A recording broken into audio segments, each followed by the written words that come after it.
And I figured out how to put what I want on the screen.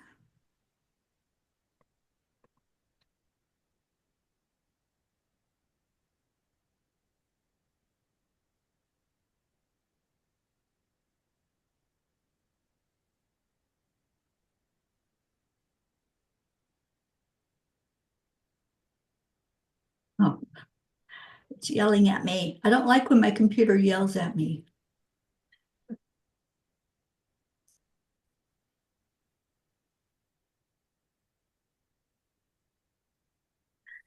Yay, I did it. I know, I love it when a plan comes together. So welcome everybody. I'm so glad that you're here. This is our week 2, and we're going to start out doing a heart-brain meditation. Let's just take a moment to center and focus so that we're all ready to learn and to share. Emphasis on the share. And there's so much material to be covered. So I'm really glad that we record these so that you don't have to take extensive notes, that you'll have it where you can go over it at your own leisure later. So let's go into our hearts. We all know how to do this. Hand on your heart space and slow down your breathing.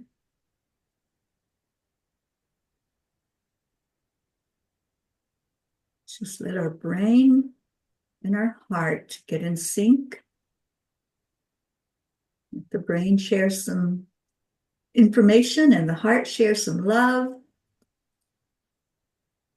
And it's come from our beautiful heart space.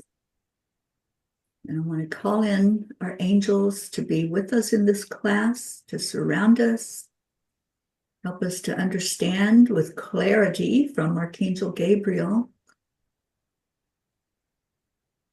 Help us to heal emotions with Archangel Raphael. Help us to feel that we are in a safe container so that we can open up more fully. And thank you, Michael, for performing a bubble of light around each of us. And Archangel Uriel guiding us into a grounding energy as we let our breath travel the length of our bodies, going down into the earth energy, right to the very core of Gaia. And then bring that back up to your heart, anchor it in there. And we're going to ask that the divine oversee everything that we discussed today, everything that we're learning, everything that we're opening up to. And we thank you to God the Creator, to Divine Mother, to Christ, and all energies of love and light that choose to be with us today. Thank you, thank you. I'm so happy to see all the faces today. This is week 2. Our topic is self-management of your emotions. Our first thing that we talked about was what? Anybody want to answer?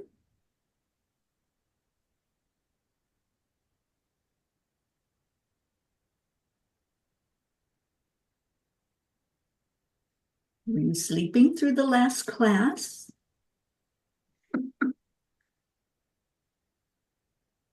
Well, we talked about self-awareness, remember? So the beginning is self-awareness.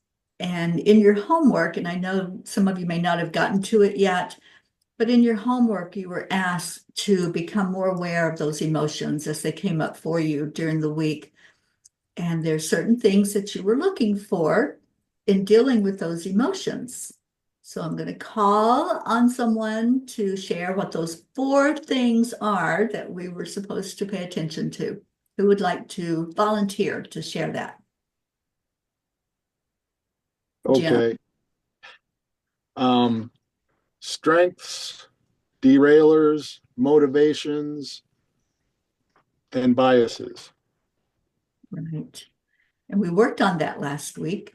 We worked on identifying what our strengths are in helping with the emotions and where we can get thrown off track, right? Where we can get derailed.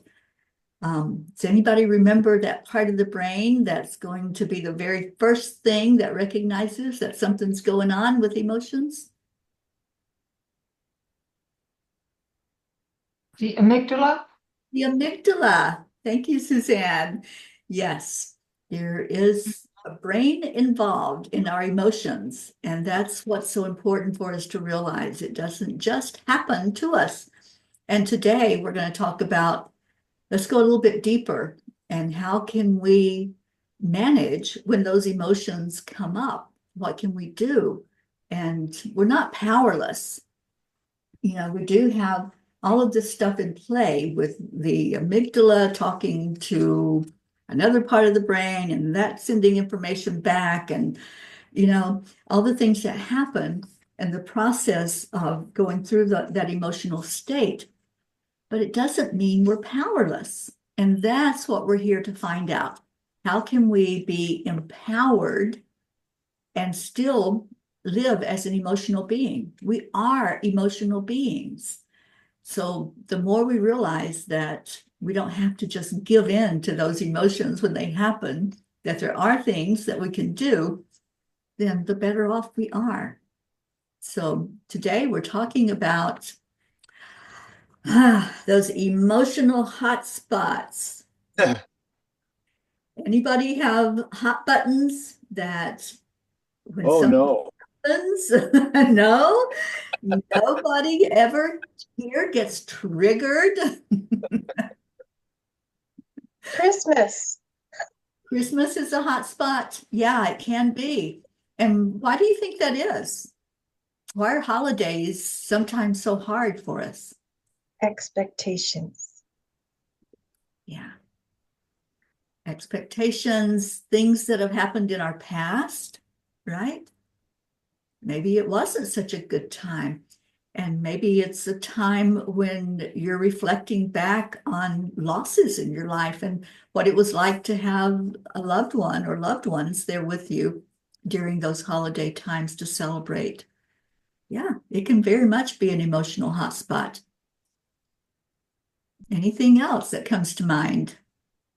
I mean, for me, it's loneliness because I don't have a big family here in the US. So it's mostly Noah and myself or just myself. So, that sort of stinks. Everybody's in Germany and I'm alone here. So I'm glad when the holidays are over sometimes. Right. Yeah. That sense of lack of not having. So Mhm. yeah, good point, Suzanne. All right, so we are going to talk about triggering. And the first thing, though, I wanted to do is define what emotional self-management is all about. The, I guess, dictionary definition, if there was one, is that emotional self-management is the ability to use your self-awareness to manage your emotions and stay in control of your behavior. And this is true. When we have a high level of understanding and what to do and how to deal with those emotions, we stay in a composed state as opposed to flying off the rail and ranting and raving, right? When something comes up, when we have those triggers, when somebody, maybe all they have to say is happy holidays, and you might think, what's so happy, and go off on a rant about that. And welcome in, Auntie Jean. So yeah, the more we're aware, then the more we can really help ourselves through those triggering moments. So does this little graphic look familiar to anyone? We talked about it last week, remember? Hmm. How the amygdala is the first thing that pays attention to what's going on in our life. So triggering is sometimes called emotional hijacking because when we're triggered, that control of our reactions is kind of seized by the amygdala. It's that primary part that's going to either go through our files already that we're aware of or run up to the thalamus, another part of the brain, and say, hey, there's something going on. Danger, danger, there's a threat here. And, you know, the threat may be very innocent, but it might look like something that we don't want to engage in. So the amygdala regulates that fight or flight response instead of just taking its time to see what it is. It's going to say, oh, do I need to run away? Do I need to put my armor on? What's the deal? How do I handle this? So it's going to run up to the thalamus, and the thalamus is going to be the one to actually go through our filing system in our brain and say, okay, we've done this before. We know what that looks like. And so we'll either make a response from there. But before all of that process happens, our immediate part is, what do I do with this? And it happens like we were talking about last week. It happens very quickly. So it's not like we have all this time to really sit with it. And we can pause it. We can hit the pause button. We've talked about that as one of our tools, a really good tool that we can use. But there's a lot of other tools to work with this and to deal with this. Even animals, I've noticed, have this happen when they see something, maybe a bigger dog or a more aggressive dog or a strange looking animal. They have that initial, oh, what's this all about? And sometimes there's a little sniffing that happens. There's a little filling into the energy before they either go away, run away and hide, or they approach another animal. So we're really not that much different than them. We take that time to sniff. Our sniffing, I think, is let's feel into the energy. Let's see what this really is all about. Let's look at this person. And once we really take the time to explore, how do I feel into somebody's energy? How does that work? You know, if somebody enters the room, there's an immediate shift in an energy field, and it's either going to be in a positive way, a neutral way, or in a low vibration. But we can feel that. I think I can make this statement. We're all empaths here. We all feel other people's energy. And so when there's a new person that their energy comes in, we're sniffing. What's that all about? What's this person all about? And figuring out what their energy is in response to our own energy. So we've got many, many ways that we can deal with being triggered, or maybe just explore newness, explore a variety. All right, so the goal is to master our emotional reactions. And to do that, we need tools, right? Just like any master needs tools for their trade. Suzanne, you need tools to do what you do, and you need to know how to use those tools, right? It's a training that you have done to know that when you're taking somebody's blood out of their arm, you're going to be doing it with perfection because you have taken time to learn about that tool. You've taken time to know exactly how to use it. Well, it's the same thing with our emotions. There's a lot of tools. So we're going to talk about what we can do and how to handle this, because what happens when we're triggered is a physical response to that triggering. And the more we know how to calm ourselves down, one of those tools, heart-brain coherence, how to breathe, how to calm ourselves before we make a reaction. So there's many tools like that, and we're going to go over a lot of them today. That's why I said we might need a little extra time, because I am going to cover some things that, maybe you haven't thought about before. So let's learn together. So where do triggers come from? Well, what triggers me may not trigger you. I'm afraid of heights. So being up high, if I don't have something that I can touch, if I'm just like standing out on a ledge or at the edge of the Grand Canyon, and I don't have anything that I feel safe and secure that I can hold on to, I'm very triggered. And so I go into this physical reaction. I sweat more. My body is just responding to that fear that's there, a very real fear of falling from this height. So how that happens for me may not happen to other people. Other people may love it. They may jump out of airplanes. They might go to the top of a mountain and sit there and enjoy that. But that's something that's mine. They arise out of our life history. Now, I'm not sure that this intense fear that I have like that is from this current life, because we do have bleed over from our past lives. But I know that this has been with me my whole life, where I just tense up when I get to that height. They do evoke powerful chains of emotions, and we're going to talk about how those triggers are there on the surface, but we're going to go below the surface. We're taking a deep dive today to see what really is underneath that triggering. They may seem minor and harmless to those who don't carry the same wounds. I've encountered this a lot in my life. Anybody else can relate to what this is saying, that maybe you have a trigger about something and other people are like, well, why does that upset you? What's that all about? That's a nothing thing. Anybody ever been dismissed with your triggers by somebody else, thinking that?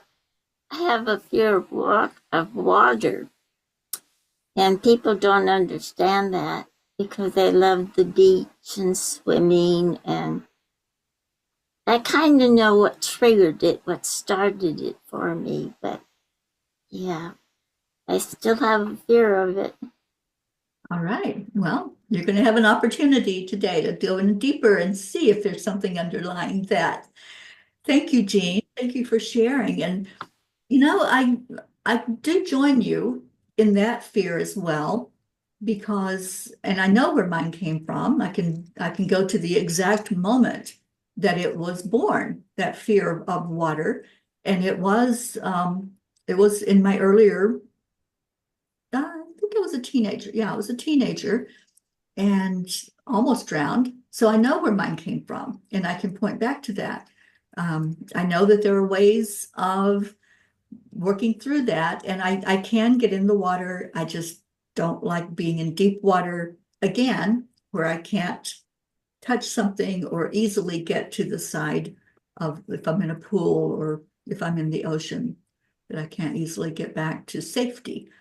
So yeah, thank you for sharing that. Anyone else like to share if there's something that triggers you, but other people see it as it's a nothing, it's minor? I mean, for me, it's fear of heights as well. That other people are like if we're at a lighthouse, oh, you can do it, just go up and hold onto the wall or something like that. I'm like, I just can't. Heights are bad for me. So yeah, I'm in the same boat there. Thank you, Suzanne. I have a dear friend in Florida, and if you're familiar with Florida at all, you know that there are lizards everywhere. It's a tropical place. And this friend is so scared of a little lizard like this. And I'm serious. She'll see it and she'll scream or she'll run away from it. And so many of us that know her and love her, we're like, it's not going to hurt. What's it going to do to you? It's this little bitty thing that's so harmless and that's more afraid of you than you are of it. but yet that's a trigger for her, and that's a real fear that's inside of her. So these are the kinds of things I'm talking about. People might not understand that you can't stand up on a ledge, or you can't stand at the edge of the Grand Canyon without feeling like you're going to fall into it, or fear of water, or whatever it might be. So sometimes, people don't take us seriously when we have our triggers, but they're real, and they're real to us. All right, a trigger can be as slight as a frown or a tight tone of voice. I want to talk about that for a minute because, I share my experience because hopefully it can help somebody else. Maybe you can resonate with it, or maybe you can just understand from where I come from. My father was a very tough man. I love him to death, but he was a very, very tough father. And all of us, there were a lot of kids in my family, we were all scared to death of this man, because if we did anything to upset him, to make him think we weren't happy-go-lucky kids, we could incur his wrath, and it wasn't pleasant. So there were moments in my life that if somebody gave that look, if I didn't have a smile on my face, and then there was this look like, what is wrong with you? That was a trigger for me, and it would take me right back to my dad, and he would even say, don't look at me with that attitude. And it wasn't that I had an attitude, I was scared to death of him. So this could be a trigger. I mean, there are so many things that are just so little that we don't realize that we're responding to something that happened that was much bigger than that little thing that showed up for us. Am I making sense with that? I can relate to that totally. For me, it's when I speak with people and all of a sudden they have that crinkly frown on their forehead, and I almost feel like they don't understand my English because I'm a foreigner. So then I get totally insecure, and feel uncomfortable in the situation. And it's just, just those little things, yeah. And great point, Suzanne. It does make us start to doubt ourselves, right? Yeah. It takes us back to, oh, is there something wrong with me? Mhm. Am I doing something wrong? So My dad used to say, "Why are you looking at me like I'm going to hit you?" And then he would hit me. So that went on all the time. So, but yes, and even the tone of voice will trigger me. People, I have that problem with my husband, because I'll say, "Well, why are you mad at me?" And he says, "I'm not mad at you." I said, "Well, your tone sounds like you're mad. yeah, the way we say things, I didn't dare say anything with attitude to either of my parents as I was growing up. I had to always be very aware of how I was saying something. And I see some kids today, it's like, oh, if you had my parents, you'd be on the floor. Being disrespectful and talking with attitude. But that was the time that I grew up. It was hit first and ask questions later. So okay, so triggers can also be cultural. And Suzanne, I think you mentioned a little bit about this, a misunderstanding of what's being said because of accents or the way things are said, or even like the part of the world that we grew up in and that we learned in, it may not be what another culture can understand. I struggled at the beginning a lot with us Germans, we mean what we say. So if I say, hey, let's meet for a coffee, I mean that. And like a lot of Americans are like, see you later. And I was waiting to see them later, and that never happened. So my first few years were like thinking they don't like me, till I realized it's just a form to be polite and nice, And I know it now, but back then it was a lesson to learn. Yeah. Yeah. And there's, there's incidences where somebody is in like a work environment, especially like if they're a school teacher or the only foreigner in a non-American in a work environment. And, you can be triggered by things that were in your culture, but not in the American culture, or the same thing, an American going somewhere and, they're doing things that we don't normally do. So there's all kinds of things that can come up for us that are triggers that, we don't think about. But then when we're in the midst of it, it's like, oh, that's why I was so upset, or that's why I had that immediate reaction to something. So triggers can be traced back to our culture as well as just our childhood.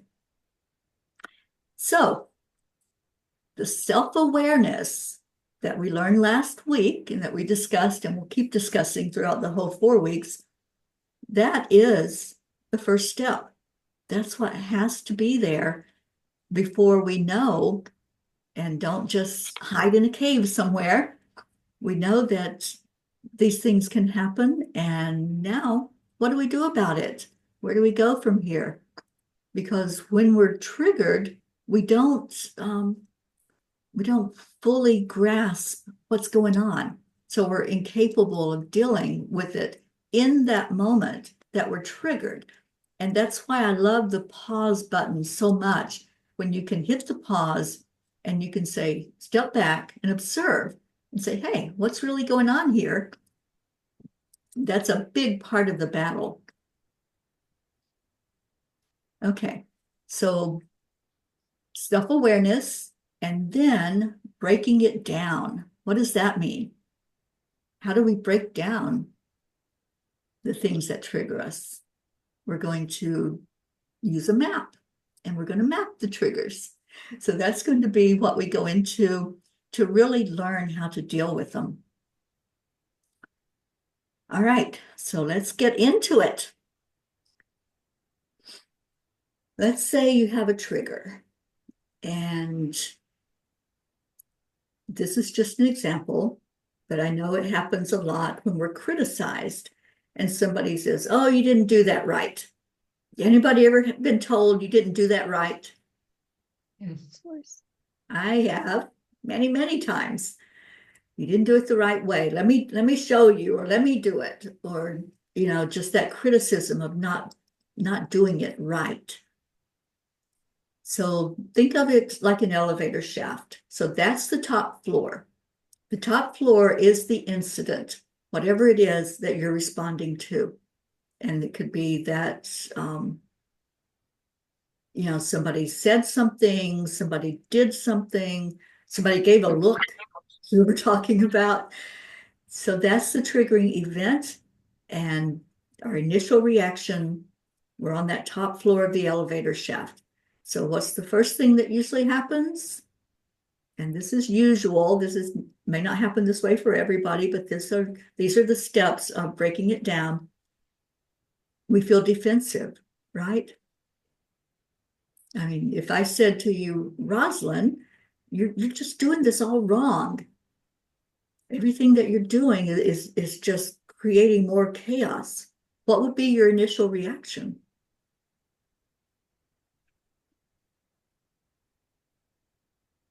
Freeze.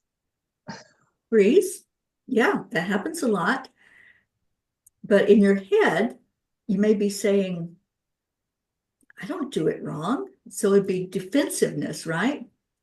I mean, you're very good at what you do. So for somebody just to up and say you're doing it wrong, it's like, oh, I do know what I'm doing, right? So that getting defensive or trying to deny that you're doing it wrong, that's usually that initial reaction. It could be freeze. It could be just standing there frozen in place. And I've done that before. I've had, when I was being blasted at one point in my life and by a very controlling person, I couldn't even respond. I was just, okay, can I just drop through the floor right now? Yeah, right? So you're either going to start denying it or you're going to freeze in place. The second floor, the second layer of the triggering is it starts to get physical. So you might have that sinking feeling in your stomach. Somebody's criticizing you. Somebody's really not being very nice at the moment and telling you something that may not be true. So you start to feel anxious. What if they're right? What if I don't know what I'm doing? What if I am doing this in a wrong way? And start to doubt yourself. And then you go down to another layer, that third floor, and you start to try to make it make sense. If they're right, oh my gosh, then I'm not doing that right. I'm wrong about how I thought this should happen or how I think this should be done. So after you start to doubt yourself, then you start to say, oh, well, let me really look at this, because if they are right, I need to know that, but that means I was wrong. Then we go down again, and that sense of worthiness starts to really, really tear apart. If I'm not good at what I'm doing, then I'm not worthy. Because how many people base their worthiness on how you show up in the world? Maybe you're really good at a job and you feel worthy, you feel good and confident about it. And then for it to be just all of a sudden, you're not doing that right, then that messes with your sense of worthiness. We go down another floor. Well, if I'm not worthy, then I guess I'm not lovable, right? If I'm not worthy of doing what I do, then there's nobody that's going to hold me in a loving way in the world and show me that I am deserving of love. And then we get to the bottom of it. We get to that core wound that triggered us to begin with. Remember, we were told you didn't do that right, or you did it wrong. It's what's usually said. You did that wrong. Let me show you how. So the core wound is, if I'm unlovable, then I'll be completely unloved and alone. And it almost feels like, what's the point, right? Why am I even trying? Why am I even showing up? So when we dig down deep enough, we're able to go through the layers. We're able to see it wasn't that we're responding to that person saying we were wrong. We were responding to maybe something that happened in early childhood, early adulthood, sometime earlier in our life, where we felt unseen, unheard, we felt unlovable. And because we put these pieces together, going down the layers, oh, well, I'm not good enough. I'm not lovable, just like what I heard early in my life. So this is just one example. As you follow the map and you go down the basement to the core wound, you'll find what that was. What was it? For me, it was that trigger of the frown and the disapproval. That went back, all the way back to my dad. Don't look at me with that attitude. Don't show emotion that you're not happy or that you're not fulfilled or you're not content. And that followed me for a big part of my life when, I would see this in others. Like, what do you mean you're not happy? Don't I meet your needs? Am I not treating you right? And so I would be triggered by every time there was that type of criticism or that type of just attitude that I couldn't express that I wasn't happy or that I wasn't fulfilled. Okay, are we following along with this? All right, so to map it out, there's the triggering event. And in our example, it was somebody criticized that you didn't do something right, you did it wrong. And then there's your denial, the physical that starts to kick in, getting anxious, feeling that anxiety inside, which sometimes can make you nauseous, starting to doubt yourself, and I'm not good at this, I'm not good at what I do, then I'm not worthy. And if I'm not worthy, I'm not lovable. If I'm not lovable, then I'm never going to have that love in my life. I'm going to end up all alone. So where does it trace back to? Like in this case, it could have traced back to somebody judged you when you were younger. They didn't give you the unconditional love. They based their affection and their love on your performance. What did you do? How did you show up? Did you show up as a happy, joy kid, or were you demanding? And it could come back to abuse. Maybe there was abuse in early life, and that's what you're responding to when somebody starts criticizing. Maybe there was neglect or abandonment, or you can really just fill in the blanks here with where it traces back to in your life of what was going on. Again, remember, all triggers are personal. So what's my trigger may not be your trigger. What I respond to and react to, you might think, oh, that was nothing. You know, why is that something that upsets you? And even in adulthood, even recently, I've been upset about something and I've been called out on it. Like, why is that upsetting you? Why are you not happy about that? Or why are you angry about that? So it is a personal thing in dealing with these triggers. Sometimes we focus on the person that's triggering us, right? Anybody can relate to that? So somebody's criticizing, maybe it's your boss. We never want the boss to criticize, right? We never want that person to come down on us and to call us out, but maybe that happens. And so then what do we start to do? Anybody can relate to this? What do you do when the boss is really on your case and calling you out on something?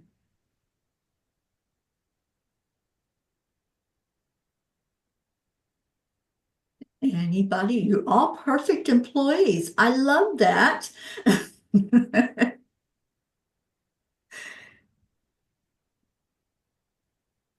Get defensive. I get defensive. Okay, I got to turn my volume up, Andrea, just a minute. Okay, say it again. I said I get defensive right away. I want to explain, or change their mind, basically. Yeah, you want to make them believe in you again. Mhm. Yeah. Sometimes, though, we take it so personally with the person that's delivering the message or that's calling us out. And so we start to just have this feeling about them that, oh, I don't like them so much anymore, right? They're not a good person. So we try to justify in our minds, they're just not a good person. How could they not like me? How could somebody not like you? With that smile on your face and your compassion and your joy. How could somebody criticize you? And so we start to justify, oh, they're just having a bad day, right? Or they're just a bad person, or they're a mean person, or they've got so much going on in their life they don't even know what's happening here at work. So sometimes we justify because we look at the person instead of the message that we were actually responding to. We're responding to what they said or what they brought out for us, but we can use denial as a way to not deal with it also, to not break it down and say, where does that come from? Why did I react to what they said, right? And that denial is such a huge part of that, Andrea. You want to deny that what they said is right, and let me show you how good I am. Let me show you what I can do. Here's my performance record, right? Here's my review. Exactly. Yeah. I've had to learn to accept that sometimes I do things wrong. I was a teacher, and you always have a review every year. They come in and review you.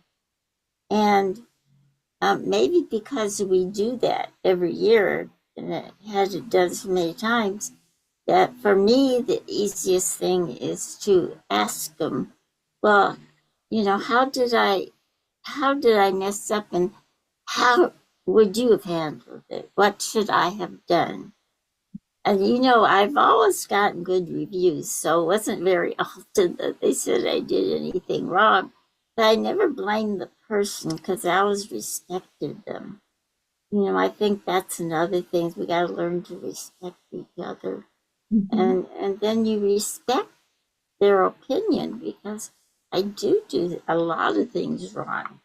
So, by the way, excuse me, guys, for the phone call. Oh, Believe it or not, I wouldn't have answered it except it said this is an emergency call. And so I got scared. I thought one of my daughters or sons was, and it was a scammer. yeah. Can you believe that? They can use anything to get to us, can't they? But Terrible. So I apologize. back to your point, it's, again, a good leader, manager, boss, whatever, is going to know how to speak to the issue instead of pointing a finger and being, obnoxious about things. They may not come out and say, you're wrong, or you didn't do that right. They would explain it to you and help you to understand it because they've been trained to do that.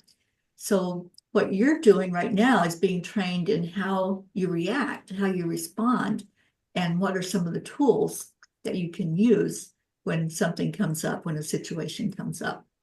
So thank you for I sharing. can use that. I can use that too. Sorry, I didn't mean to interrupt you. For me, the situation is, and it doesn't happen that often, but if I miss a stick, and I go straight to level 4, I'm not worthy. It really is so bad because here you have the patient. You have some patients that are really cool about it that say, oh, no problem, try again. And you have some that are really mean about it. So I beat myself up if I miss a stick. And for me, the day is like over. For an hour later, I catch myself again. But I think, how can you feel so of no value? Because everybody misses a stick. Even my good coworkers miss sticks. Or, some people just have bad veins, but I go right down there. All the ladder, I jump at least level 4 or 5. So I could use some tools for that for sure. Yes, we're going to work on that. So yeah, I can totally relate to that when you do something and you mess up and it's like, oh, yep, I did it. But there are extenuating circumstances, especially in your case, because I can totally relate to that person not being able to find a vein. Because as I've gotten older, it's harder to hit those veins and to really get the stick in there right. I so appreciate what you do, Suzanne, and I know that you do it with compassion and love, and thank you.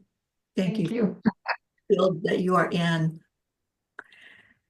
Okay, so we've talked about what can trigger us, how that happens in our brain, right? That initial, I don't know what to do response. And then, is it dangerous? Do I need to deny? Do I need to fight? Do I need to just go hide somewhere and put my head in the corner? Now, let's look at, we're going to look at that. That's your assignment for this week, and you'll be getting that from me. I don't know why I left it in here, but what can I do? How do I manage these things that come up for me? And so we're going to look at triggers. And so what I want you to think about in this moment, and let's talk about it. You don't have to list them. I think, let me see, peek. No, we're going into shifting. So what I want to do is put this on pause. Where's my share button? Now I was able to do this when I practiced.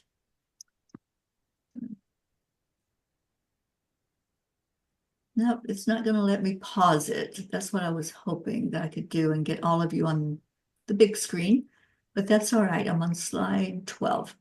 So.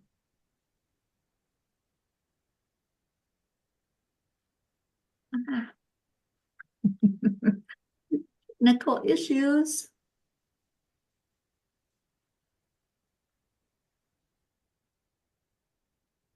Darn it. See if I can do it this way. Nope, that didn't do anything.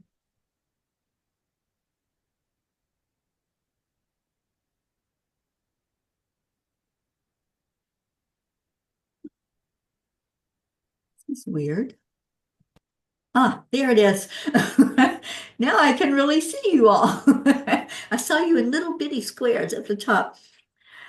All right, so what I want you to do is just take a minute and think about, since we've been talking about it, are there certain things in your life that trigger you? And I know a couple of you have shared and mentioned some things, but let's see if you can bring to mind something that may be an issue, something that you're working on, excuse me, or you want to have more of an understanding about how to deal with it. So let's talk about some triggers, and then we're going to go into learning how to shift away from those triggers and how to shift our energy.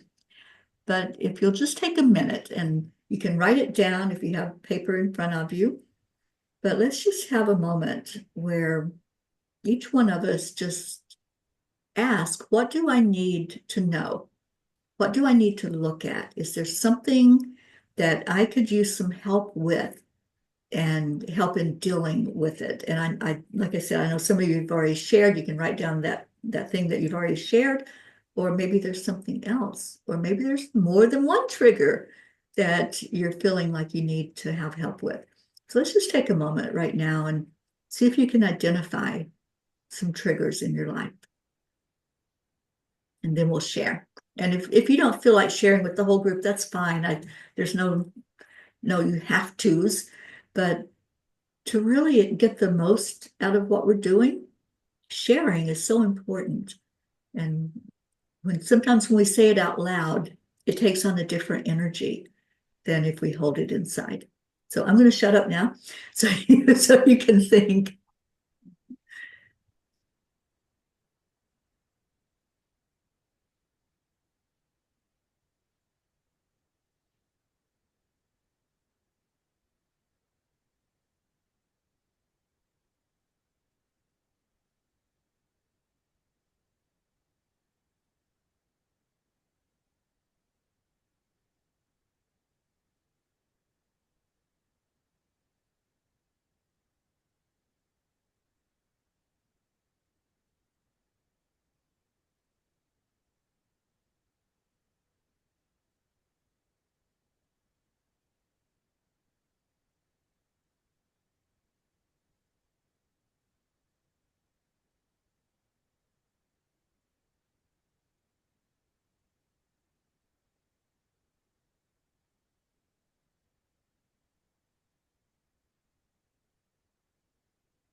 Okay, so everybody had an opportunity to write at least one thing down.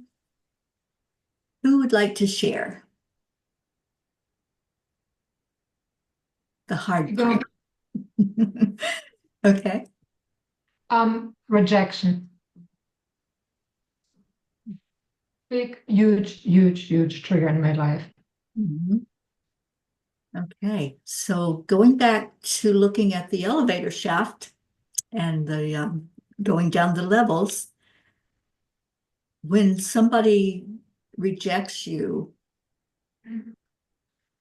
is that your perception of it, or is that an actual action or words that they say? Help us I would say both. Oh, Both. Sometimes it's my perception where I don't know, but I just feel it. And sometimes it's literally being left out, with, let's say, coworkers where they buddy up and talk with each other and just don't talk to me and leave me out. So it's situations, but it's also in other situations my perception. okay. All right. So the trigger is somebody either says something or they just, like you were saying, just leave you out and you feel that sense of I'm not a part of what's going on, or I'm not wanted. Mhm. Okay, so the first shaft, your initial response, Withdraw. withdraw, okay. To get quiet, to, I guess, put a shield around you is what I'm hearing. And probably asking myself what's wrong with me. Why Okay. am I getting rejected? What am I saying or not doing, or Yeah. Yeah, that's going trying down. to find fault in me. Yeah. Yeah, that's going down a deeper level then. Your initial thought is protection. They don't want me. This person doesn't want me. That group doesn't want me. They're leaving me out of everything, or they're telling me, Yeah. I don't want you, and shutting the door. The initial reaction I'm hearing is that protection, put some protection around me. And then you Yeah. go to, what did I do wrong? Right? What did Yeah. I do wrong? Yep. So start to doubt yourself. Yeah. And the more you doubt yourself, what happens to your confidence? It goes out the window. Mhm. Yeah. Yeah, that sense of worthiness. I'm worthy of being in that group. I'm worthy of socializing with my coworkers, or being in this group that I've signed up for. So that all goes out the window, and all of a sudden the thoughts of I'm not worthy, I must be doing something wrong. There must be something that's creating a barrier that people don't want to be with me. Right? Mhm. Okay. And so then that leads, if I'm not worthy, then how can I expect anybody to love me or to want to be with me? Right. So it spirals down until you get to that bottom part of what's in the basement. What is in the basement of this shaft, of this elevator shaft of rejection? And what does it go back to? Where did that start? Because you didn't. Yeah, I know it started in my early childhood. I felt like I was always rejected as a little kid. I was rejected by the neighborhood kids. When I was a teenager, I was rejected. It just followed me through my life. And I mean, it wasn't just in my head, it was like, I was the outsider, basically. And that is very real. Mhm. So, yeah, it sucks, but it is what it is. Yeah. And you mentioned the childhood friends and our peers, and we just don't realize how important that is, how we treat others in our life, and especially kids. Kids can be cruel. And there's a game, a childhood game. I don't know if all of you played it or not. Like, it was Red Rover, where you would choose who was going to be on your side. And, there's people that feel that rejection because they weren't chosen. They just were left with whatever the end one was, whatever side you're going to be on. So you want to be, seen and wanted by your peers. You want them to want to play with you and to accept you and to love you. That's what, they're giving, is that love. When they say, yeah, I want you on my team. I want you to be a part of what we're doing here. And so then later on in life, when it happens that you're left out of the conversations or you're told, I don't want you, and slam the door, then all of that comes flooding back, all those emotions from childhood. So we can heal that. Yeah, that's something that until we're aware of it, it's going to be a trigger. It's going to come up over and over. And you don't want to stay in that state of always being triggered, right? So we're going to learn how to deal with that. So you see how that works? That there's a real triggering event, and you just keep breaking it down, just going deeper, going deeper. Where did that come from? And what was that feeling? What did I feel when I wasn't chosen to be a part of? And then that abandonment, that rejection, it's going to show up until you take charge and you heal it.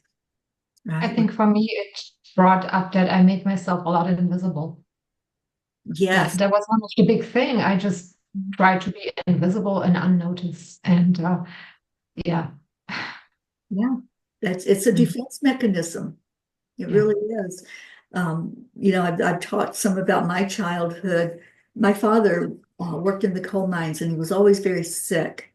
And so when he would come home at night, we had to scatter. We had to go in our rooms and not be seen, not be heard. So it became a defense mechanism for me as well to be invisible when something came up where there was danger or a threat that I was going to be harmed if I didn't be quiet and I didn't put a smile on my face or pretend that everything was okay and I was happy. So being invisible is a big defense mechanism.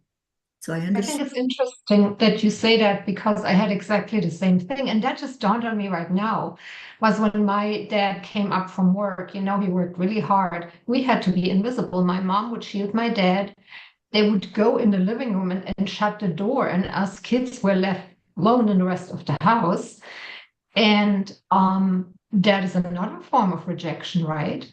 I mean, it just carried along with my parents in the same thing. I never seen it that way. But like you said, my mom completely said, you have to be quiet.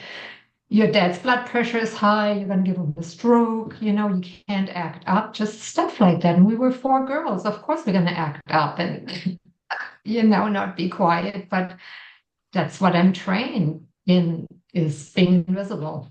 Yeah. Huh. Oh, thank you. Thank you so much, Suzanne, for Yeah. choosing to sit in the hot chair and let us work through whatever you went through. I appreciate It's healing. It's good. it. And this is what I'm talking about. Self-awareness opens the door. We're able Yeah. to go in and say, oh, let me go that deeper dive further then. Now that I'm aware of it, what can I really figure out with it? And then know how to work with my emotions from there and know how to heal whatever that soft spot is that created that trigger to begin with. Thank you. So just any questions that you all have from this experience, what we just did? Anybody want to explore something of your own? We'll take another few minutes before we jump into what do we do? That's our next part. And then if anybody feels like you need to stand up and stretch, go to the bathroom, get a drink, whatever, then we can take a few minutes because we are running a bit long for today's class. Speak now or forever hold your peace.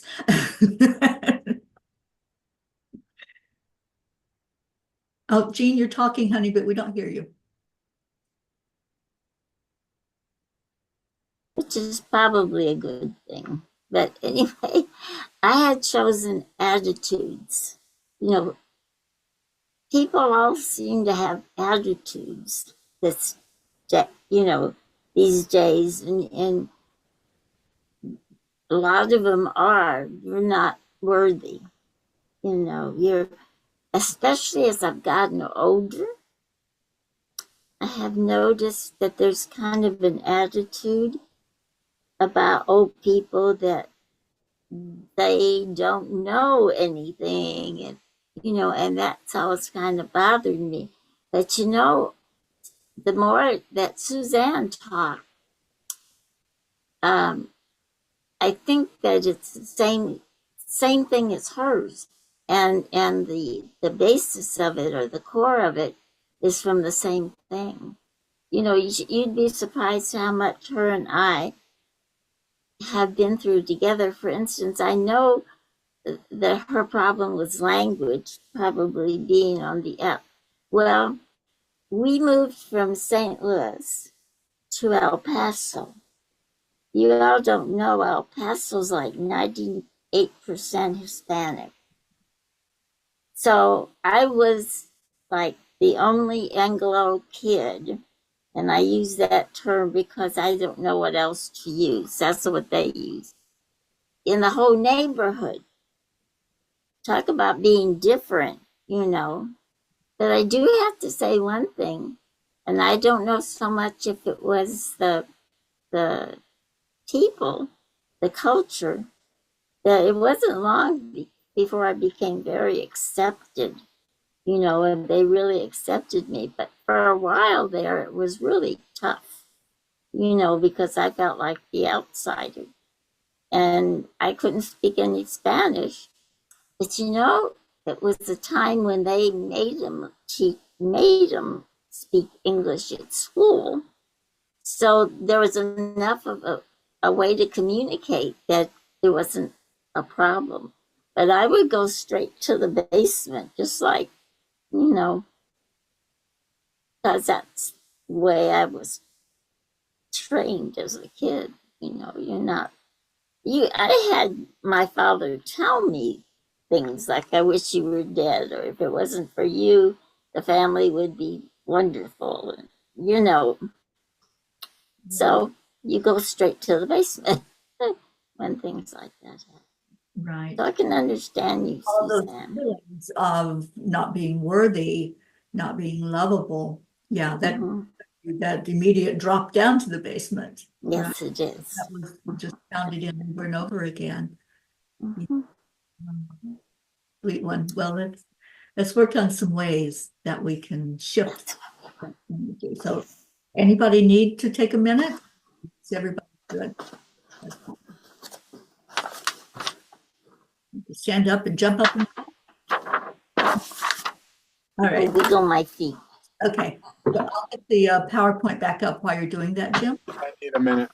Okay. No problem. And thank you all for taking an extra time today to cover all this, because there is a lot to cover.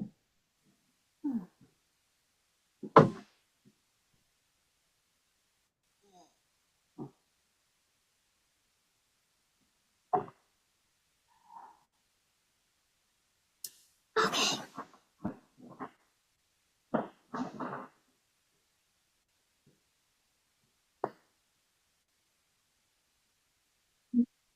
Did I not do it right?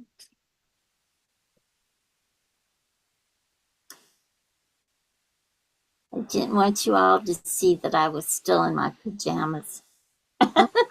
Here, if you remember. Hi, Erica. Hi, how are you? Good. I'm trying to make all the Christmas cards. Oh, And so boy. I just stay in my pajamas all day long.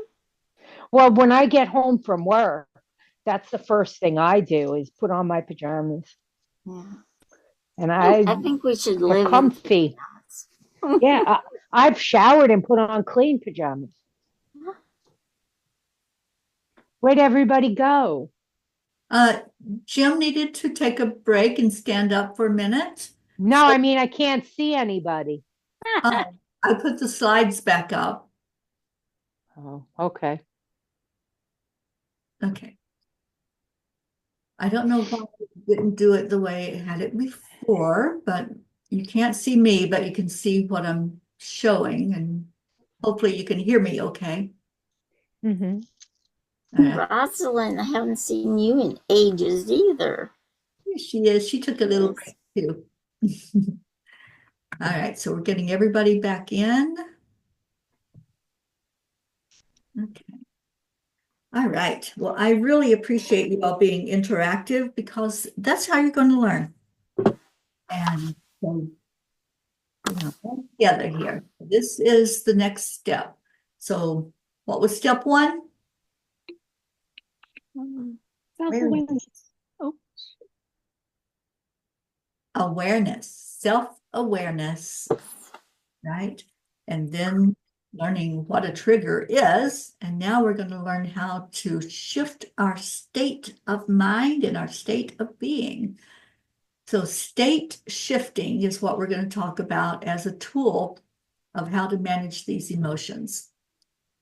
All right, so what we're doing is shifting or not getting pulled into that initial reaction that we have developed a habit of doing.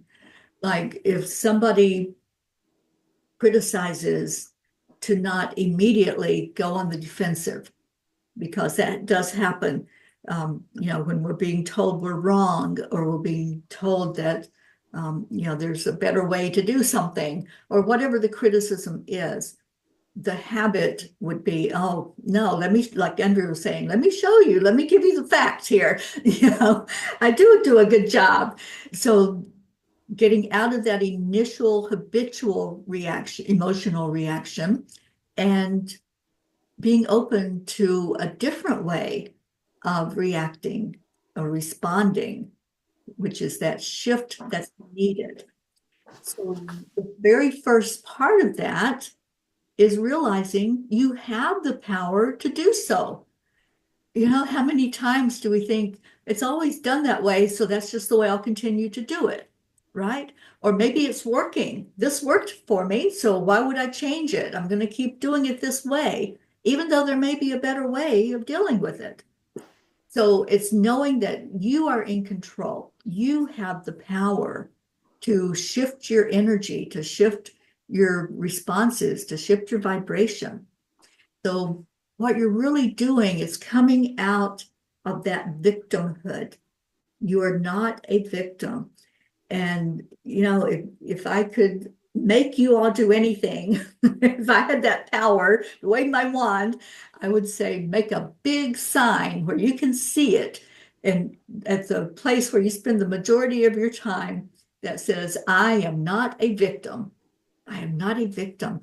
Because when we're going into that flight or fight, if we're fleeing, we become a victim. If we're fighting, we become a victim because we've let somebody else interfere with our own power being, with our sense of confidence, and knowing that what we're doing is the way that for us is the right way. There's no such thing as right or wrong, but for us, it's what works. So getting out of the victimhood mode, that's what we're doing, shifting our mindset to not being a victim. This didn't happen to me. This person that attacked, or this incident that happened, that didn't happen to me. And going into, okay, now how do I deal with it? This has shown up. It's an experience in my life. It's real. It's happening. But I'm not a victim here. I have a means of controlling what's going on in my life. So it's paying attention, going back to that self-awareness. Look again at how you're dealing with it. What is your response? And how's that working for you to respond in that way? So we're going to get out of the habits, the patterns that we've developed, and we're going to train ourselves in a new way of dealing with things. And we're going to start having more of the emotions that you want to have, and not what you're just letting take over from that amygdala reaction. So there's 4 steps to state shifting. Step number 1 is to name it. And when you can say, I'm being triggered right now, and not don't have to say it out loud, but when that's that thought of what's taking place, I'm being triggered. You're naming it, and you can even name what the trigger is. Somebody criticized, somebody rejected, somebody did this, and that caused me to be triggered. So the first step, again, an awareness, seeing it, giving it a real name, of what's happening. Step number 2, take space appropriately. Doesn't mean that you turn and run out the door, but you're going to take space appropriately. We'll talk about how to do that. And then step 3, shift your state. And we've got many different tools, many different suggestions for how you can shift out of that state. And then once you've done the shift, then deal with it. Deal with whatever that situation was that triggered you. Okay? So let's break these down. Name it. This is the key. Identify what's happening, because so many times we're just kind of blindsided. Anybody ever been blindsided by somebody? You totally didn't expect what was going to come out of their mouth or the action, or let's go back to Suzanne's case, didn't expect to be left out of that meeting or that social activity, and then all of a sudden there you are. And this just really does something where if you can just put a name to it and say, you know what? I got triggered by what happened. So name what's happening, identify it. The taking space is don't act when you're triggered. I want you all to put that in bold and underline it. Do not act when you're triggered, because what happens? Sometimes we make it worse, don't we? Yeah, sometimes we blow up and then we might regret that later. If you stay in the situation, if you don't deal with it, does it go away? No, you're just going to keep getting re-triggered because you haven't gotten down to the basement yet. You haven't gotten down to that part that says, this is why you were triggered to begin with. What is that core issue that brought that trigger up? The third step is to shift your state. And like I said, we're going to talk about some resources, how you can do that, what you can do to shift out of that triggered state, and then deal with the situation. You don't want to just leave it, but you don't want to respond and react and blow up or hide and become invisible either. All right, so those are the 4 steps. Now let's talk about what we can do. We've been triggered, something happened, and we're going to learn how to step away from it. Just take that moment and go into, how can I shift this feeling that I'm having, this emotional turmoil or feeling? Breathing. Remember when we do the heart-brain coherence? What does it do to you?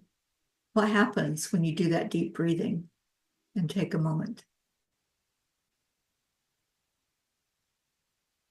You bring in the feelings of love and happiness. What You put a happens, smile on your face. what happens to your physical body? It relaxes. It's calm. Doesn't it? Yeah. When you do a deep breathing, and all of the really wonderful things like yoga, qigong, tai chi, they all teach you how to regulate that breath, because it puts you in that relaxed, calm state to where then your mind can be more clear. And that's the beauty of the heart brain. When we're connecting the heart to the brain, it helps us to be more clear-minded. So doing a breathing exercise when you step away from a situation that's got you all wound up, one of the best things you can do, and that's why it's number 1, move your energy. Move, dance, jog, go for a walk, bike, anything that gets you into a movement state, because any of those things are going to make your energy shift and move. It's a higher vibrating state when your body is actually, is actually moving. Number 3, feel your feelings. Allow yourself to be mad, Allow yourself to be sad. Whatever feeling comes up, don't push it down. Don't deny it. Don't say, oh, it's okay. Anybody ever use that? Mhm. Not dealing with it. It's okay that you called me that name. It's okay that you're acting like that, right? Wrong. It's not okay. Hello. Feel what you're feeling. Allow that feeling to happen. And maybe you are angry. If you're angry, then let that anger out, express it in some way. I know this is old, but punch a pillow. That's one of the first things I learned with anger management was punch that pillow. It's not going to hurt the pillow. It's not going to scream and cry, but it's allowing you an opportunity in a very safe way to let those emotions out and to express them something that's other than it's okay or it's fine. All right, self-soothing. One of the best things that I love, a hot cup of tea, taking a bath early, going out and laying down in the grass or lay down on the sand, listening to music. I love to listen to meditative music that just really has a good vibration, a good energy level that just calms. And that's what's needed is the calming. Meditate, pray, chant. Chanting, one of the best ways to move in and just learn a chant. If you're not familiar with a lot of the chants, learn one and just do that chant. So any spiritual practice that you have, maybe you just want to sit in silence. That's a great spiritual practice where you're really paying attention and listening to spirit. That's a great way to just go into a calm energy. Connect to your purpose. What is your purpose? Maybe you don't even know, but maybe this thing happened that triggered you. So you could step away and say, oh, what am I doing anyway? What is my purpose here? What is that fulfills me? This is one of my favorites. I don't know why it's so far down the line, but humor is one of the greatest tools we can have. A lot of times if there's a tense situation, some angry words that were expressed, or there's just a tense energy in the room, just bring in humor, bring in something to laugh at. It just loosens up everything and it gives an energy of, okay, we can handle this now. We can deal with this because we still have our sense of humor. Don't ever lose that sense of humor. So important. Change your physical environment. And what this means is, let's say somebody triggered you and they're aware of it, maybe they're not, but you need a moment. So, hey, I've got to go to the bathroom right now. I need to go get a drink of water, whatever it is. Or I wouldn't just walk away and slam a door. Person know I'm disengaging from you physically, and you don't have to say, but in your mind it's I'm disengaging so I can go calm my energy. I can go do some of these things that were mentioned as tools of how to get yourself back to calm. Go do some breathing, go scream into a pillow, whatever it is that you can do to release that energy. You can do deep relaxation. I love a good massage.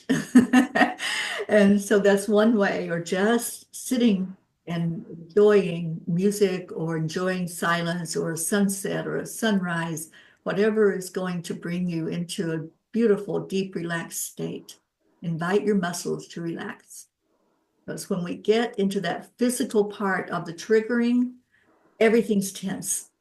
Nothing is letting go to where we can really think straight and be in a right state of mind to deal with the situation. As you disengage and go off to your own place, start reflecting and asking, why was I so triggered? what happened? Why did I react to that in that way? Sometimes we really don't know until we take those steps, uncover those layers that have covered up that core reason why we reacted that way. So just go off and think about it. You know, one of my favorite sitcoms as I was a child was with Gomer Pyle. And there was one that I'll never forget. He had a bucket on his head, and Andy walks in and he's like, Gomer, what are you doing sitting there with that bucket on your head? And Gomer says, thinking. So sometimes we need to put a bucket on our head. Sometimes we need to just close down, shut our eyes, shut out any distractions so that we can think and we can work through that process of uncovering to get to the core. So there's questions you can ask yourself. You know, did I take it the wrong way? Did I overreact to what this person said or did? And so start thinking about, you know, was this something that was my interpretation of what they did or said, or was that really what they did or said? So there's deep relaxation, there's going into inquiring and reflecting about the situation. These things will bring more clarity. And then there's anchoring. I love this. This is one of my favorite tools of all time. Has anybody done anchoring work? Okay, awesome. Anchoring is a tool that we use to pull in a positive feeling when there's something that has triggered us or something we're not feeling good about in our life. And there's different ways you can do it. So the one I love is the physical anchor. And there's a way to do this that is so easy. And that's what I'll teach you. You can do it with an object, but it would need to be an object that you have on your being at all times. So if you wear a ring, a certain ring all the time, you can naturally use that. But we all have our body parts with us at all times, right? So what I do is use a knuckle. And so on that, just choose one. On that knuckle, you're going to just tap into it. You can touch it, you can tap it, you can just bring your awareness to that part of your body. And you can say things into the knuckle like, I am worthy. I do deserve good things in my life. I am lovable. I am wanted. People want to be with me. I have great experiences. And go into really the energy of what it feels like to be wanted, to be loved, to be a part of, to be worthy, to be deserving. So you're programming a part of your body, and it doesn't matter what you choose, but remember that that's there. And the more you can get into a habit of programming it, you want to program it when you're in a good state of mind. Program it, and then when something comes up, let's say somebody does criticize or blast you with something, just touch that part of your body that you've programmed already. They don't have to know what you're doing. Nobody knows but you. So it's very natural to touch a part of your body, like your hand or your knuckle. And so what you're doing is going back in your brain, that folder that you put in there that says, I am worthy, I am deserving, I am happy, I am joyful, I am a spark of the divine. Using all of those positive messages to yourself that you programmed in, just touching it brings that back to your memory that yes, you are worthy. You don't deserve to be criticized, judged, blasted, called names. You don't deserve any of that. You deserve love and joy and happiness. So this is one part of anchoring. You can do it physically. You can do it visually. Visualize that there's something wonderful that you're seeing. You're seeing a beautiful sunset. Bring that to your mind, what that looks like. Remember what a sunset looks like with all that color splashed there in the sky. A sunrise with the color coming up out of the ocean. There's many things in nature that you can bring to mind that you've experienced, or a hug, a warm hug from somebody. So visualizing it, then when the triggering event happens, you can just glance off. Just pick a spot on the wall and look at that spot and let that visualization take you back to a time when you were calm and everything was working perfectly. And that's another way of anchoring in these good feelings, these feelings about ourselves that are wonderful. The auditory anchor. So you can create a phrase or words that bring up your power. I am at peace. The power of love flows through me. I am a warrior of justice. Whatever that is, whatever your mantra that you want to use to tell yourself how wonderful, how beautiful, how amazing you are. Know what those phrases are because you're saying them to yourself. And every day, I would do it every day to anchor in those auditory responses to something. So when somebody does trigger you, just take that deep breath and bring up that mantra. And you don't have to say it out loud. They might think that you're being very fresh if you do that. But bring your mantra to mind. What is it that you say to yourself? I am at peace. I am happy and joyous and free. Whatever your mantra is, you want to do that at the moment that the triggering begins and you start to feel that angst side of you. Visual anchor that you put in there.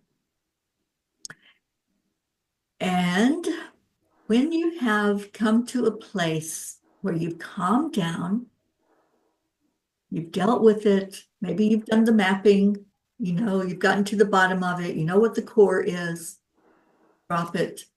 You don't want to hold that kind of energy. That's what happens when we hold on to anger, regret, guilt, blame, shame. It only hurts us, right? That person may already be long gone. They might have gone on to the next victim or their next person they're going to blast or criticize. You don't want to be left feeling all of those angry, hurtful feelings inside. So come to a good place with figuring it out. What's the trigger? What is the reason behind the trigger?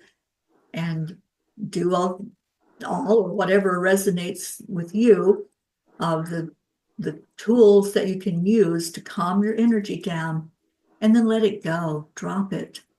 Drop it. Don't keep hanging on to it.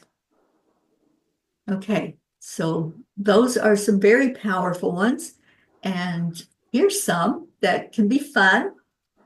Have a 15-second temper tantrum. That's not 15 minutes, that's 15 seconds.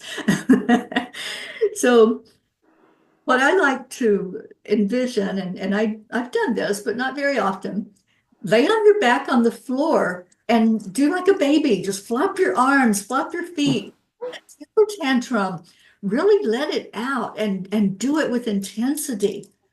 But you don't want to stay there. You want to really explode it out from you to just get it out of your physical body, get it out of your emotional body. I'm letting it go. I'm releasing it.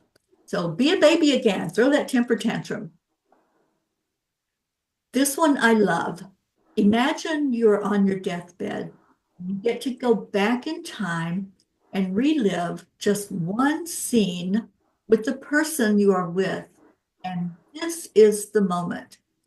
So maybe that person triggered you by ignoring you or leaving you out of their life, not wanting you. And you could go back for just that moment that happened. And how would you handle it, knowing that life is so short? I mean, it really is, you guys. Life is so short. And how would you handle it? Would you handle it differently than you did at the time you were triggered? Or would you take with you the knowledge and the love from what you've gained, the tools you've gained? And could you do it again if you had the opportunity? And how would you do it? Hop on one foot and flap your arms while talking about your issue. Now, you really don't want anybody around while you're doing this, okay? I don't want to come rescue you from the loony bin. So just try something different is what this is. Just try it, just letting go. And when you're hopping on one foot and you're saying, they did this, and I'm not happy about it, and boy, am I going to give it to them, and just release it, let it out while you're talking about it or you're talking through it and working on how can I deal with this now? How can I handle this? Speak from the opposite point of view for 1 minute. 1 minute. Now that sometimes can feel like an eternity, but if you've triggered by, let's say, somebody that told you, like our example, they told you you're wrong, you did this wrong. What are you doing? And maybe calling you a name to go along with that. Go to their point of view for a minute, for just a minute. Just play the devil's advocate. Okay, so it was wrong the way I did it, and and work through that and see their point of view that they are coming from.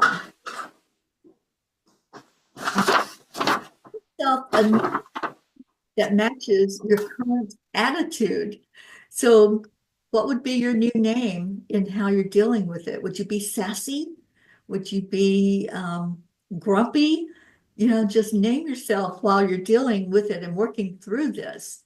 And it's okay to be a third person, to not blast yourself as you're dealing with the feeling of unworthiness or unhappiness and going down and really looking for of what happened to you. Put your attention on the other people involved in your issue and say out loud 3 things you genuinely appreciate about them. This can be a tough one when somebody's criticizing you or ignoring you or blasting you. What do you appreciate about them? And it just creates this new neural pathway in your mind that says, oh, put the brakes on here, right? Put the brakes on so that I don't spiral down deeper into wanting to hurt them, right? So say something that you appreciate. Gratitude goes a long way in healing. Move your hips in a way they've never moved before while talking seductively about your issue. This is a fun one. So just go into a play and talk about the issue and talk about it in a way that you don't normally talk, and just see if that makes a difference in how you look at it. Okay, so those were some suggestions that I thought were pretty good. Having fun, shifting away from immediately going into an anger situation or getting into a verbal confrontation or eventually maybe a physical one, but getting away from that and getting in a good headspace. These are some quick and easy ways to do that. So are you willing to shift? That's something you have to ask yourself.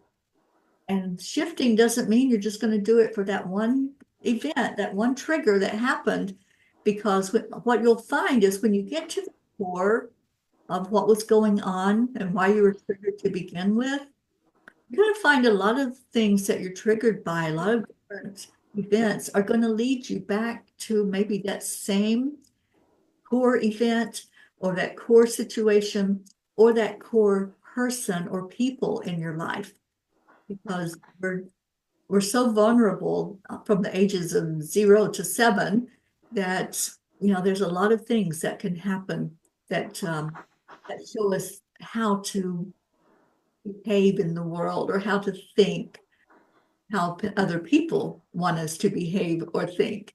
So this is a lifelong practice. It's something that we can always come back to. How do I deal with this when a new situation comes up?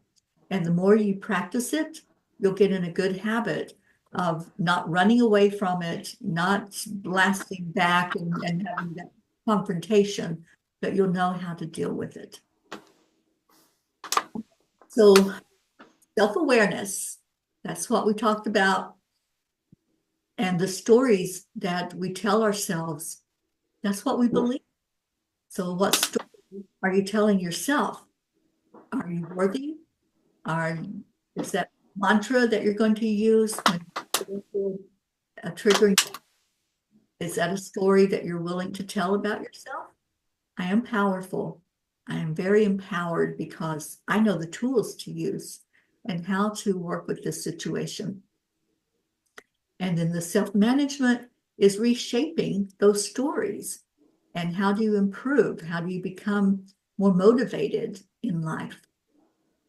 We're going to talk next week about social awareness, the stories we tell ourselves about other people and how our interactions with others can help us to be more aware of how we show up in the world. Then we'll talk on our last class about relationship management, how to be more engaging, communicative, and persuasive by learning how to tell our good stories that we are right now developing. So these are our skills that we're learning. What stories do we tell ourselves? That was the self-awareness. How can we tell ourselves a different story? Change and shift through self-management. And then what do we tell ourselves about other people? That's social awareness. And then how can we use our stories, our relationships? And relationships can be any kind of relationship. So let me stop the share.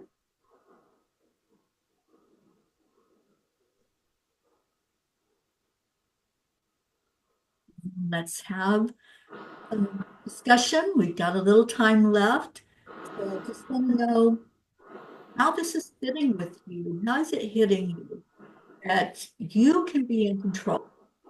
You are the only one, actually, that can be in control of managing what you're going through, managing how other people are able to either manipulate or bring you to an emotional state that you don't want to be in, and how you can discover what that's all about anyway. But it may not be that person, that event, something that's lying deeper underneath that you're reacting to. So I just want to open it up now. Questions, comments, anything that you all want to share about what we talked about today. Yeah. Yeah, it's just, I'm trying to go back just a little bit when we're talking about triggers and ways to respond. And it just made me, well, and then what you were just saying, right? It really, it's all within us, how we're going to react. And my biggest trigger isn't necessarily a specific phrase or something someone says. It's a person who is such an extreme narcissist that there is never any reaction I'm going to have that will make the situation okay. I mean, it truly is, I have to take care of this within myself, and it's a decision I have to be able to come to terms with it and be okay with it within me if I'm going to continue being around this person, or I have to just separate regardless of that person's situation. There's nothing I'm ever going to do to make the relationship good. He's that severe of a narcissist, and in his own issues and stuff, right? So just right, it really hits home when you say this really needs to come from within myself. But there's triggers and whatnot, but that's not the issue. Right. And I just wanted to throw it. That's kind of a, Mhm. there will only ever be peace if I take care of this within myself. Exactly. And in that last class, it's going to be a very important class of working with relationships. And we're going to talk about narcissism and dealing with the narcissist in our lives, because I think there's many that I know in our own spiritual family that are dealing with it or have dealt with it. So it's going to be looking at that. And as you said, we can't change anybody. We can't make them behave differently, talk differently, but we can change ourselves. And knowing then some of these tools, when that person is in their high narcissist state, then you can use some of those tools. Anchoring, I think, is going to be one of the best ones for you, Jim. That's one of the Right. that I always used when I was involved with a narcissist. You know, can't do any right. That's what it feels like when you're dealing with them. You can't do anything right. Correct. So thank you. Thank you for sharing that. And I'm going to be sending you all the PDF of this presentation because there was so much information. So you'll be getting that and your homework assignment when I send out the recording.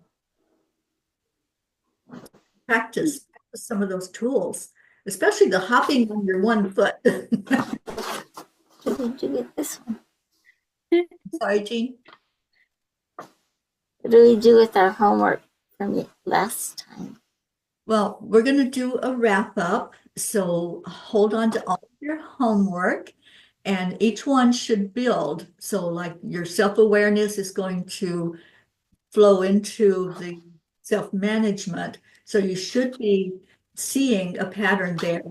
Oh, I looked at things. I was able to examine how I show up in the world and what I'm aware of. And now I'm aware of it. How do I manage it? So each one flows into the next one. And then we'll do a wrap up on that last class.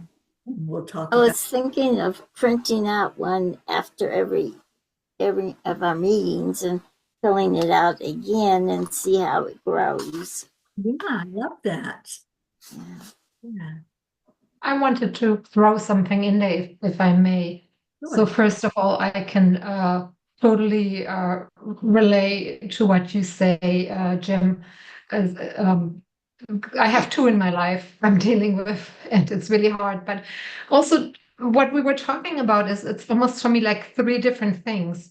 So there is one thing for me, professionalism at work, where I absolutely learned lately to deal with I'm being called out. I made a mistake. I started a new job, and it's okay. The very first time I felt very defensive. I didn't say anything, but in my heart, I felt defensive. And then I really quickly turned around and I thought, like, well, I made a mistake. They called me out on it, and it's okay. I learned how to make it better. So professionally, I have no problem with that.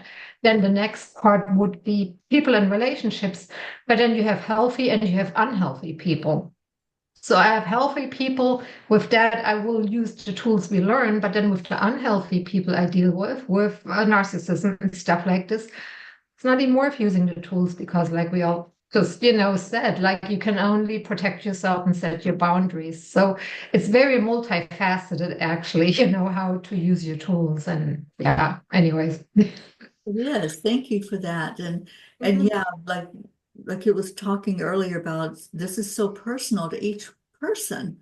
What you are dealing with or what you're being triggered by, and the experiences that you've had in your life, that's your experiences. And that's how you're going to show up. And then being more aware of how you respond and how you react, then you can bring yourself to a better place of managing those reactions when somebody is being a narcissist or being abusive.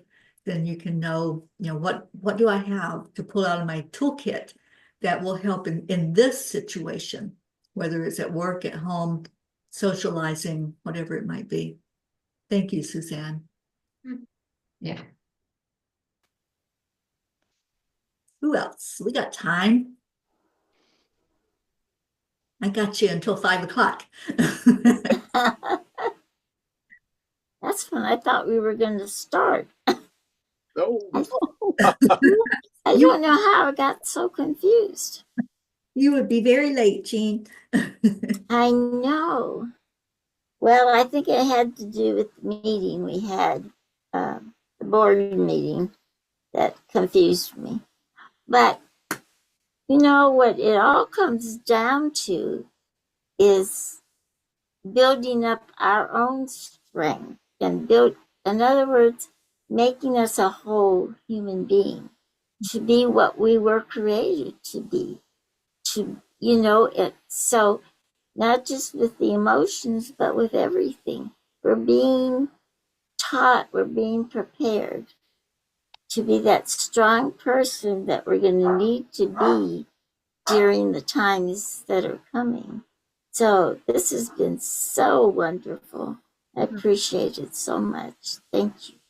Thank you. And what you're saying is to become emotionally empowered, right? Yeah. Yeah, ourselves. well, and if I could add, I mean, what Jean just said is something that I bring myself back to quite a bit when I catch myself in the stories concerning my narcissist. Right? I've got to shift my thinking about it as opposed to getting upset with myself for letting the stories. It's no, I'm happy for those stories and the lesson they're trying to teach me. I'm grateful, right? I've got to flip the story, flip the way I look at it, make it positive, and that will shift the whole past, present, future about it. And I thank you for reminding me that, Jean. And can I invite you to, instead of saying my narcissist, Oh, yeah, to the narcissist in my life? yes, thank you. Yeah, ownership. That's a big story. Yeah, I What we don't say, want. we tell is, it's that person doesn't belong to you, but they're in your life. You're dealing with them on a constant basis. So, separate it out that way, that you are this empowered person that's dealing with this disempowered person, because that's what a narcissist is. They're Yes, overcompensating because they don't know how to handle life. So that person that's in my life, I am learning to be in control of me and know that, I'm not going to change anything about them and I don't have to. And that's a good thing. yeah, absolutely right. And being able to find that place of kindness and compassion and understanding they're sick, they have issues, and yes, thank you. Thank you, Jim. Anybody else?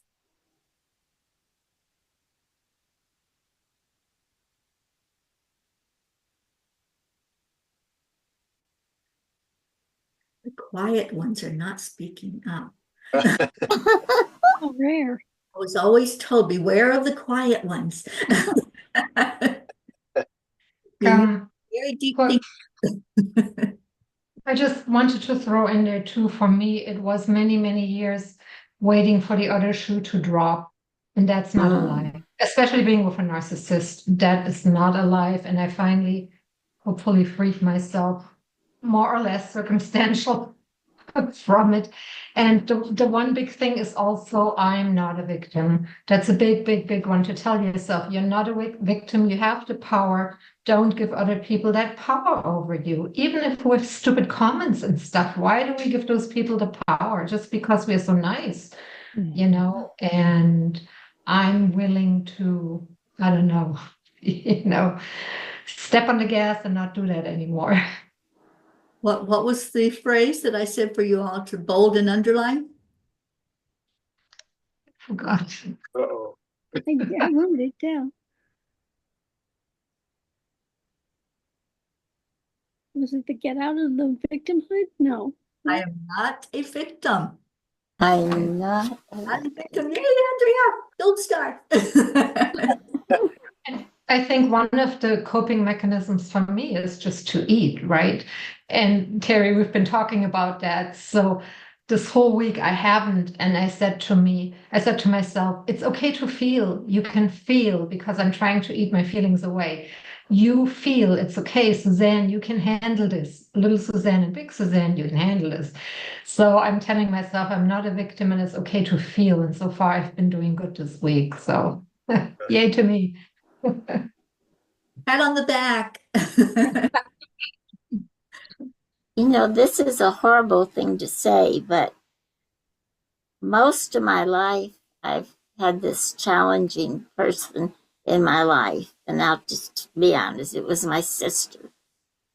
And before I started my spiritual journey, well, I've always been on a spiritual journey, so that's not right. Before I found my family, she died, you know. When she died, oh my goodness, the pressure, the all this that was inside of me went away, you know. I didn't have to meet up to her expectations anymore. I knew she wasn't going to tell me I was wrong, you know, anymore. And it just all went away. Well, in studying now and with the family and everything, I realized how silly that was, that I put myself in that box, that I could have any time have stepped aside from it and been me and loved her just the way she was. So, you know, I think that's something we have to learn, and I'm so glad we're doing this.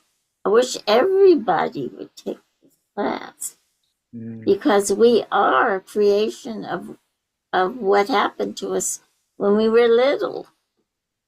And we have to recreate or find what we really are, I guess is what I mean. Yeah, You we know? don't realize the power of those formative years. Yeah. We Because were, we're putting that on ourselves. Yeah. You know, we're making ourselves out. Yeah. Thank you. You Jean. find true peace. I found true peace in this family. Aw, I love Oh. Okay. Well, are we complete? Anybody else have a thought or a word? Any closing comments?